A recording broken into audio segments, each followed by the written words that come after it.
Hello and welcome to all of you. स्वागत है आप सबका आपके अपने YouTube channel Vivek Kumar YouTube channel पे। एक बहुत ही ज़्यादा मोस्ट इंपोर्टेंट न्यूज़ मैं आप सबके लिए यहाँ पर फिर से लेकर के आ गया हूँ। आपको यहाँ पर आपने मुझे कई बार ये कहते हुए सुना होगा, यूएस के जो प्रेसिडेंट है फिलहाल जो बाइडेन, उनको मैं बहुत बार यहाँ पर चाइना पेड प्रेसिडेंट बोल देता हूँ। मेरी प्रीवियस वीडियोज़ में बहुत बार मैंने बोला है। अगर आप लंबे टाइम से मुझे फॉलो कर रहे हैं तो आपने काफ़ी बार सुना होगा। और यूएस की जो मीडिया है बहुत सारा, उसमें एक बड़ा वर्ग ऐसा है जैसे कि सीएनएन, वो भी यहाँ पर चाइना के द्वारा पेड मीडिया होता है। कभी भी यूएस की मीडिया को आप इस तरह से चाइना की आलोचना करते हुए नहीं देखेंगे जैसे कि वो रशिया की आलोचना करते हैं, क्योंकि सीधी सी बात है यहाँ पर चाइना से बड़ा फंड यहाँ पर यूएस की मीडिया को यहाँ पर मिलता है। रिसेंटली जो बाइडेन ने यहाँ पर काम ऐसा किया है जिससे चाइना बहुत ज्यादा खुश है और इस बारे में मैं कंप्लीट डिस्कशन करूंगा। और रिसेंटली यहाँ पर एक इतनी बड़ी डेवलपमेंट यहाँ पर जो बाइडेन ने कर दी है कि चाइना के हाथ में एक जीत यहाँ पर डायरेक्टली थमा दी है। जो बाइडेन ने यहाँ पर मना कर दिया है रिसेंटली जो क्वाड का समिट ऑस्ट्रेलिया सिडनी में आयोजित होने वाला था उसको अटेंड करने से, और इससे यहाँ पर इसको देखते हुए ऑस्ट्रेलिया ने पूरा क्वाड का जो समिट था उसको यहाँ पर कैंसिल ही कर दिया। केवल हम इस बारे में बात नहीं करेंगे, बहुत सारी चीजें इस वीडियो में आपके साथ डिस्कशन करने वाला हूं, तो इस वीडियो को आप एंड तक देखिए। आपकी नॉलेज में बहुत ज्यादा इंप्रूवमेंट इस वीडियो को देखने से होगा। देखिए, हमारे देश के प्रधानमंत्री नरेंद्र मोदी जी का शेड्यूल 19 मई से 24 मई तक के लिए प्लान हो चुका था। वो जाने वाले थे विदेश यात्राओं पर। यहाँ पर 19 तारीख को वो निकलते, 20 और 21 को उनका जापान में कार्यक्रम था, 22 तारीख को पापुआ न्यू गिनी में, 23 तारीख को उनका यहाँ पर 23 और 24 को ऑस्ट्रेलिया में कार्यक्रम था। उसके बाद उनको अपने देश वापस आना था, लेकिन यहाँ पर सब कुछ शेड्यूल हो चुका था।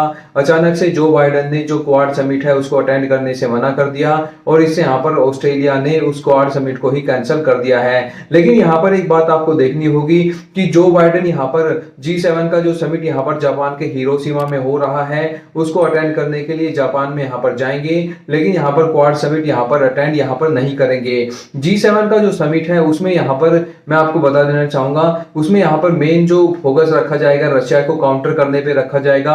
और जो बाइडेन जो है उनकी पर्सनली दुश्मनी जैसी लगती है कुछ रशिया के साथ में, तो इसलिए यहाँ पर G7 को तो वो अटेंड कर रहे हैं। लेकिन चाइना को काउंटर करने के लिए जो एक इंडो पैसिफिक का जो आइडिया यहाँ पर बनाया गया है उसको यहाँ पर जो बाइडेन बिल्कुल भी यहाँ पर अटेंड नहीं कर रहे हैं और बोल रहे हैं कि हमारे देश में जो डेट का क्राइसिस जो खड़ा हो गया है उसकी वजह से मैं जो क्वाड समिट है उसको अटेंड नहीं कर पाऊंगा। लेकिन मैं इस वीडियो में आपको मैं बता दूंगा कि जो बाइडेन ने यहाँ पर कैसे कैसे ब्लंडर किया है। अभी जो G7 समिट यहाँ पर जापान में आयोजित होना है उसमें यहाँ पर पीस, स्टेबिलिटी, फर्टिलाइजर, सिक्योरिटी ऐसे जो मुद्दे हैं इन पर बहुत गहन मंथन यहाँ पर किया जाएगा। प्राइम मिनिस्टर नरेंद्र मोदी भी एज ए गेस्ट इस समिट को अटेंड करने वाले हैं। इसमें आप एक चीज यहाँ पर देख सकते हैं कि ठीक है, पीस, स्टेबिलिटी, सिक्योरिटी के बारे में हमेशा से बात की जाती है, लेकिन फर्टिलाइजर कहाँ पे आ गया? मैं आपको बता देना चाहूंगा, रशिया इस टाइम पर पूरी दुनिया में क्रूड ऑयल और फर्टिलाइजर ही सबसे ज्यादा एक्सपोर्ट करता है। पूरी दुनिया में फर्टिलाइजर का सबसे बड़ा जो मैन्युफैक्चरिंग हब है वो रशिया ही है।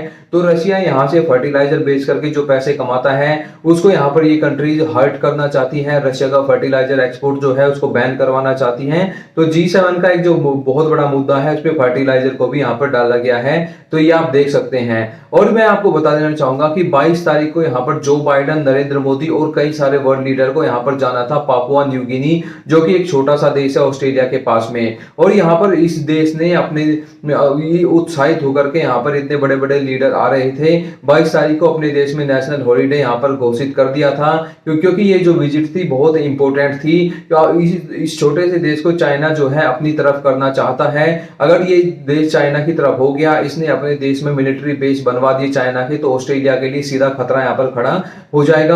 तो इसीलिए यहाँ पर इस देश को न्यूट्रल रखा जाए, तो सारे बड़े बड़े लीडर्स यहाँ पर विजिट करने वाले थे, लेकिन यहाँ पर जो बाइडेन ने विजिट कैंसिल कर दी है। तो अभी यहाँ पर मैं आपको बताना चाहूंगा ये देश जरूर यहाँ पर चाइना के पाले में जा सकता है। लेकिन नरेंद्र मोदी जी ने यहाँ पर क्या किया है, उनकी 22 तारीख को जो विजिट प्लान थी पापुआ न्यू गिनी की उसको कंटिन्यू रखा है और 22 तारीख को नरेंद्र मोदी जी यहाँ पर पापुआ न्यू गिनी जाएंगे और भारत का जो लोग वहां पर रहते हैं इंडियन डायस्पोरा उसको भी यहाँ पर संबोधित यहाँ पर करेंगे। यहाँ पर 23 से 24 तारीख के बीच में मोदी जी का जो ऑस्ट्रेलिया में कार्यक्रम था वो ऐसे ही चलेगा। क्वाड समिट यहाँ पर भले ही ना हो रहा हो, लेकिन 23 और 24 तारीख को नरेंद्र मोदी जी ऑस्ट्रेलिया में रहेंगे और यहाँ पर जो भी इंपॉर्टेंट डिस्कशन यहाँ पर होना था, क्वाड समिट तो नहीं हो रहा है लेकिन बहुत सारी सिक्योरिटी से रिलेटेड बातें भी यहाँ पर की जाएंगी और ऑस्ट्रेलिया को विश्वास दिलाया जाएगा भारत की तरफ से कि भारत हमेशा ऑस्ट्रेलिया के साथ में खड़ा है। लेकिन मैं आपको बता देना चाहूंगा कि अमेरिका में जो डेट क्राइसिस की यहाँ पर बाइडेन बात कर रहे हैं जिसकी वजह से वो क्वाड समिट में नहीं जा रहे हैं, वो क्या है देखिए मैं आपको बता देना चाहूंगा।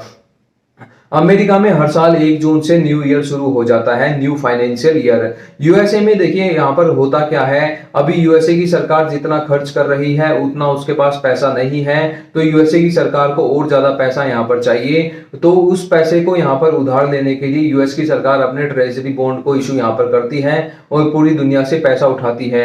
लेकिन यूएस की सरकार ने अपने ऊपर एक लिमिट लगा रखी है कि हम 31.5 ट्रिलियन डॉलर से ज्यादा का कर्ज अपने देश पर नहीं चढ़ने देंगे। लेकिन यहाँ पर 2010 में अगर देखा जाए तो यही जो लिमिट है ये 10 ट्रिलियन डॉलर की थी, अभी इसको 31.5 ट्रिलियन डॉलर कर दिया है, यानी कि 13 साल में ही ये जो लिमिट है इसको 3 गुना यहाँ पर बढ़ा दिया गया है। तो अभी जो बाइडेन यहाँ पर यही करने की कोशिश कर रहे हैं कि 31.5 ट्रिलियन डॉलर जो यहाँ पर इन्होंने मार्केट से उधार लिया है इसकी जो लिमिट है इसको यहाँ पर और ज्यादा यहाँ पर बढ़ा दिया जाए और बाइडेन को सरकार चलाने के लिए यहाँ पर अतिरिक्त पैसा मिल जाए।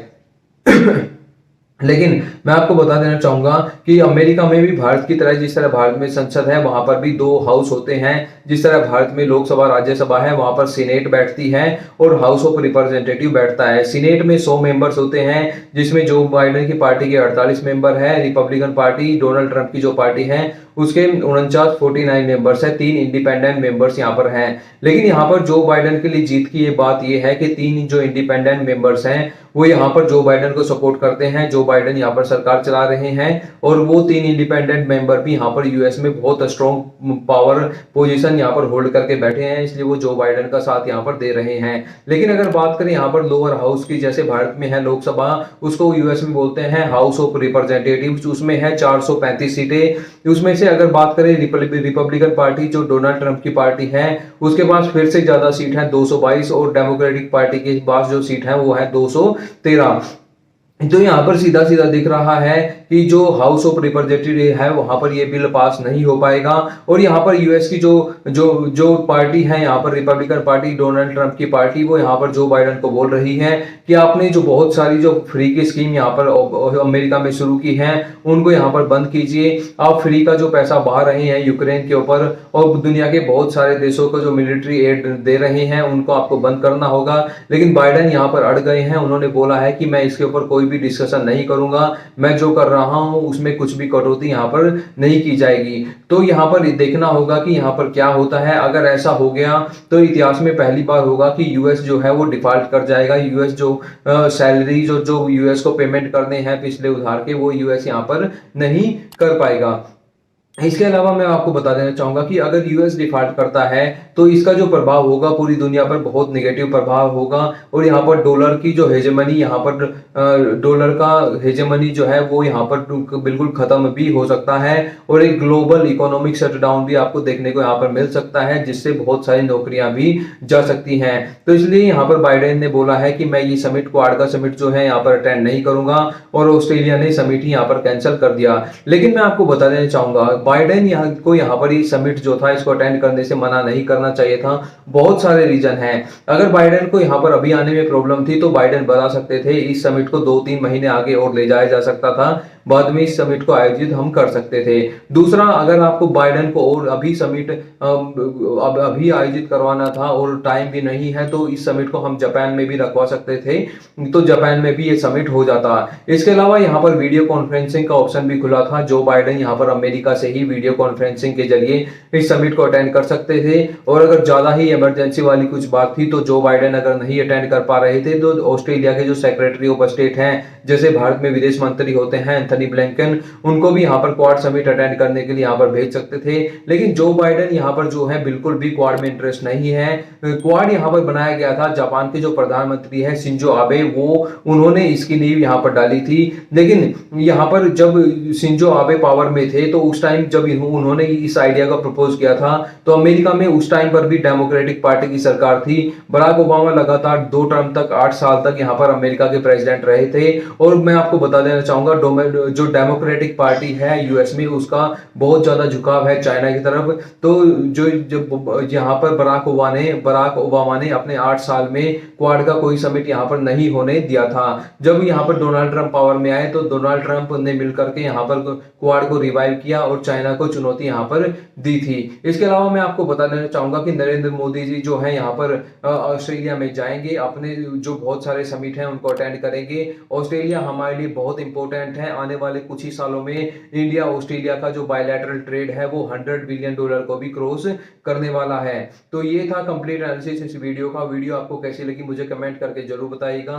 Till then thank you very much. अगर आप किसी स्पेसिफिक टॉपिक पर वीडियो देखना चाहते हैं तो मुझे कमेंट करके बताइएगा, मैं उस पर भी आपके लिए एक डेडिकेटेड वीडियो बना दूंगा।